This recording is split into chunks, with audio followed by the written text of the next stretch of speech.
Hello again. In this video, we will examine the multiplication rule.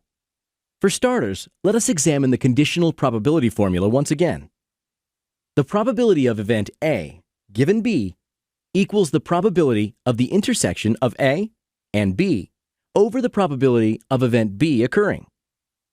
We can multiply both sides of the equation by P of B to get the probability of the intersection of A and B equals the probability of A given B times the probability of B.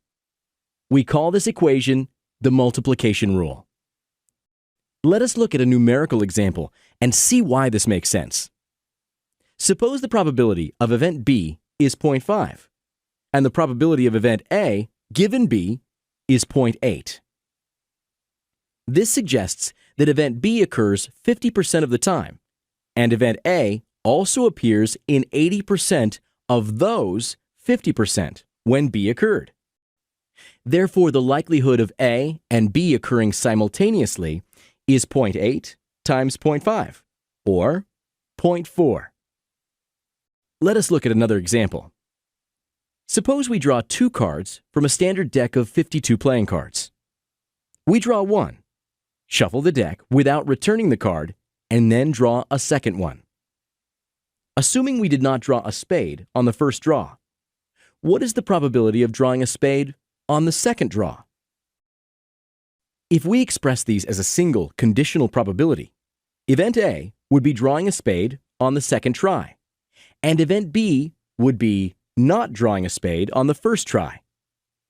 As stated before, the likelihood of drawing a specific suit is 1/4, or 0.25. We already discussed how to calculate the probability of complements, so the probability of B would equal 1 minus 0.25, or 0.75. Now, be careful when estimating the probability of drawing a spade on the second turn. There are only 51 cards left, so we must adjust the favorable overall formula to find the new likelihood.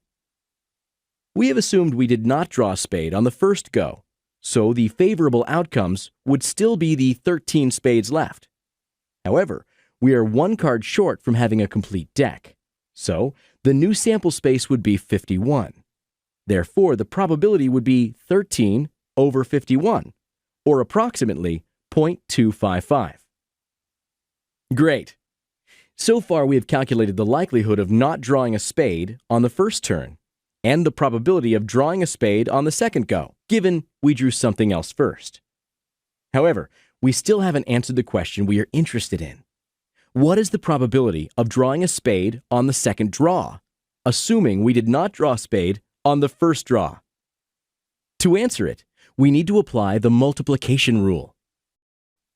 We plug in 0.255 for P of A given B and 0.75 for P of B in the multiplication law formula to get a probability of close to 0.191 for the intersection of A and B.